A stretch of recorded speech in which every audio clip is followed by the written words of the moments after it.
Hello everyone, welcome to Chemedex. तो कैसे हैं आप सब? उम्मीद करता हूँ स्वस्थ होंगे, मस्त होंगे।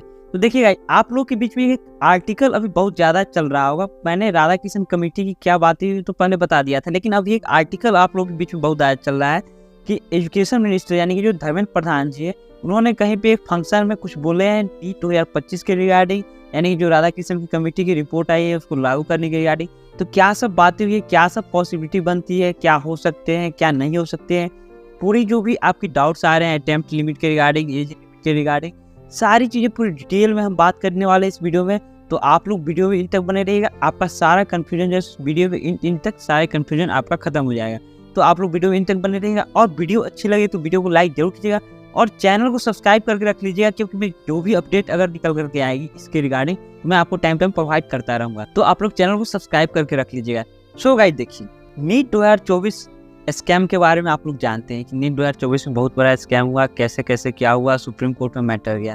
तो सुप्रीम कोर्ट ने एक जजमेंट में उन्होंने एक चीज बोली थी, सजेशन दिया था कि एक कमेटी बनाना है और उस कमेटी को बताना है कि इस एग्जाम में क्या सब ये गड़बड़ियाँ हुई, क्या सब हुए, क्या सब चीज़ें ठीक की जा सकती है, क्या सब किया जाए, ताकि जो है सो एग्जाम में जो भी चीटिंग्स के मामले आ रहे हैं, पेपर लीक्स वगैरह, ये सब चीज़ें नहीं हुई, यानी कि नीट का एग्जाम जो है so fair and clean conduct करवाया जाए।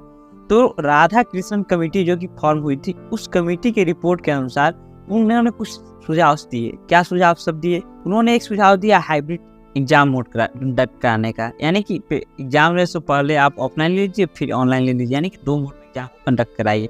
और उन्होंने क्या सुझाव दिया?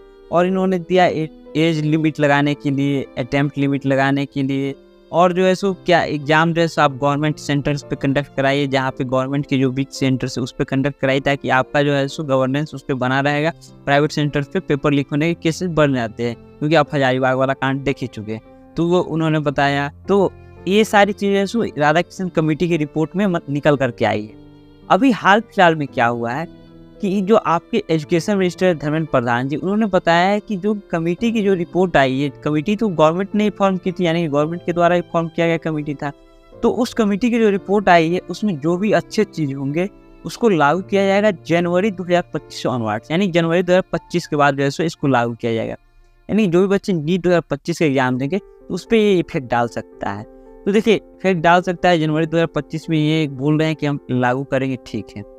अब हम सबसे पहले बात करते हैं कि ये इसमें रिपोर्ट में जो आई है निकल कि हाइब्रिड मोड का, तो क्या ये हो सकता है या नहीं हो सकता है? देखिए, हाइब्रिड मोड एग्जाम कंडक्ट कराना अभी के हिसाब से नीट के लिए पॉसिबल नहीं। क्यों नहीं पॉसिबल है? आपके पास में उतना रिसोर्सेज नहीं है कि आप इतने बच्चे यानी 27 लाख लगभग बच्चे को ऑनलाइन एग्जाम कंडक्ट करा सके, या फिर जो है सो ये ऑफलाइन करा करके फिर ऑनलाइन ले जाना।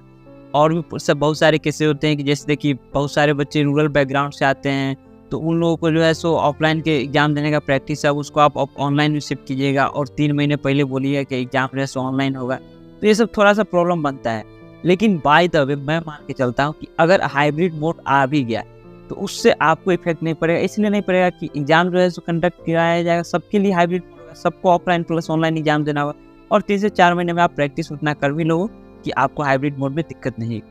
अब देखिए, एक चीज़ और क्या है, ये जो भी इनकी जो कमेटी की रिपोर्ट आई है एज लिमिट के रिगार्डिंग, अटेम्प्ट लिमिट के रिगार्डिंग, नीट जब फॉर्म हुई थी तो सारे स्टेट्स को मिलाकर के एक एग्जाम किया गया था। तो ये जो भी इम्प्लीमेंट करना चाहेंगे, जब तक स्टेट्स को कॉन्फिडेंस में नहीं लेंगे तब तक ये इम्प्लीमेंट नहीं कर सकते हैं। और स्टेट इसका विरोध जरूर करेगा, इसलिए करेगा कि देखिए, कोई बच्चा रूरल बैकग्राउंड से आता है, कोई जो है 12th पास करने के बाद नीट की तैयारी स्टार्ट करता है, कोई जो है 2 साल 3 साल, पता चलता है 22 साल 12th पास करने में लग गया, उसके बाद जैसे नीट की प्रिपरेशन स्टार्ट किया। तो उन सब बच्चों के साथ जो है सो फेयर नहीं होगा, तो स्टेट जो है इस पर कदम उठाएगी, तो ये नहीं हो सकता है, स्टेट के थ्रू भी ये पॉसिबल नहीं। और देखिए, और इनका जो ये है कि गवर्नमेंट सेंटर पे हम एग्जाम कंडक्ट कराएंगे, तो देखिए अभी इनके पास में इतना रिसोर्सेज नहीं है कि ये गवर्नमेंट सेंटर पे एग्जाम कंडक्ट करा ले बिना प्राइवेट की हेल्प लिए हुए। आप लोग देखते ही होंगे कि अभी नीट का जितना भी सेंटर होता है, most of the centre private school, private centres पे होते हैं। जेई मेंस का ऑनलाइन की बात कर ले तो ऑनलाइन के सेंटर्स कहाँ जाते हैं? इंजीनियरिंग कॉलेज में जाते हैं, जो भी सेंटर से प्राइवेट सेंटर से वहाँ पे जो है टेस्ट सेंटर पे दिया जाता है। तो इनके साथ ये भी प्रॉब्लम है कि ये फुल्ली गवर्नमेंट की जो बॉडी है, फुल्ली गवर्नमेंट की जो भी ऑर्गेनाइजर्स है, जो भी जो है सो स्कूल्स है, कॉलेज है, उसमें कंडक्ट करा करके ये इतने सारे बच्चों को कंडक्ट नहीं करा सकते हैं एग्जाम। अब देखिए, नीट का एग्जाम जो कंडक्ट होता है वो एनटीए एग्जाम कंडक्ट करता है, लेकिन जो रूल्स हैं, जो एलिजिबिलिटी क्राइटेरिया है, वो एनएमसी डिसाइड करके देता है। तो एनटीए तो डिसाइड कर नहीं सकता है, यानी कि एजुकेशन मिनिस्ट्री डिसाइड नहीं कर सकती, मिनिस्ट्री ऑफ हेल्थ डिसाइड करती है कि क्या जो है सो क्राइटेरिया होगा नीट के एग्जाम का। ये मैंने आपको बता दी। अब देखिए ये जो एज लिमिट के बारे में चल रहा है आप लोगों के साथ में, तो एज लिमिट का मैं आपको बता देता हूँ कि ये कोई पहली बार बात नहीं आई, एज लिमिट और अटेम्प्ट लिमिट। मैं बात करूँ 2017 का बात करूँ, 2017 में अपर एज लिमिट 25 ईयर्स लागू कर दिया गया था।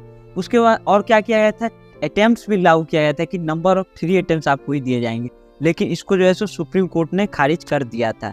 यानी कि जो चीज़ सुप्रीम कोर्ट खुद खारिज कर चुकी है, पहले खारिज हो चुका है, उसको फिर से लागू कर पाना पॉसिबल नहीं है। और देखिए 2017 की बात नहीं, 2022 में जो है सो एनएमसी ने ऑफिशियल नोटिस निकाल करके बताया था कि नीट की अपर एज लिमिट कुछ भी नहीं है, मिनिमम एज जो है सो मिनिमम एज जो होगा वो 17 साल होना चाहिए। तो ये जो है सो एनएमसी ने पहले बोल चुका है, 2017 में सुप्रीम कोर्ट में हुआ, 2022 में जो है एनएमसी ने बोला, ये हुआ।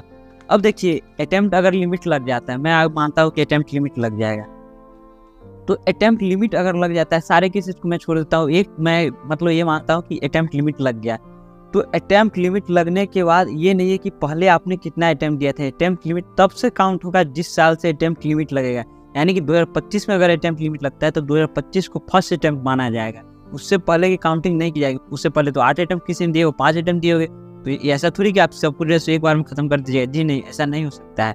देखिए यूपीएससी की बात पे, यूपीएससी में एज लिमिट लगा हुआ है, 35 साल एज लिमिट है वहाँ पे, तो वो एक पहले से चला आ रहा है। लेकिन यहाँ पे ऐसा नहीं हो सकता है, भले ये के रिगार्डिंग या अटेम्प्ट लिमिट के रिगार्डिंग इन्होंने रिपोर्ट की है, लेकिन वैसा पॉसिबल नहीं। और नंबर ऑफ अटेम्प्ट्स अगर ये लगाना चाहेंगे तो कोई भी स्टेट इनको कोऑपरेट नहीं करने वाला है। किसी भी स्टेट, बहुत सारे स्टेट जैसे ऑलरेडी, बिहार का ही बात करें, वहाँ पे नंबर ऑफ अटेम्प्ट्स लिमिटेड नहीं थे पहले से। नीट जब ये हुआ था तो मर्जब से पहले बातें हुई थी कि ये जो ऐसे नहीं लागू हो सकता है, तो ये लागू होने से रहा। और एक चीज़ और आता है कि राइट टू इक्वलिटी, यानी कि जो है सो सबको समान अधिकार मिले। इस हिसाब से भी जो है जो रूरल बैकग्राउंड से आते हैं और जो एक हाई फाई स्कूल में पढ़ करके नीट का एग्जाम देते हैं, दोनों को एक समान मिला करके नहीं किया जा सकता। इसलिए जैसे ये पॉसिबल नहीं है कि आपके नीट के एग्जाम में अटेम्प्ट लिमिट लगा दिया जाए या फिर इस तरह का कोई भी चीज़ें की जाए। तो ये नीट 2025 में तो खैर लागू नहीं होने वाला है, और क्या पॉसिबिलिटी है क्या नहीं वो मैंने सारी चीज़ें आपको बता दी। चलिए आपको और भी अपडेट्स के साथ मिलूंगा अगली वीडियो।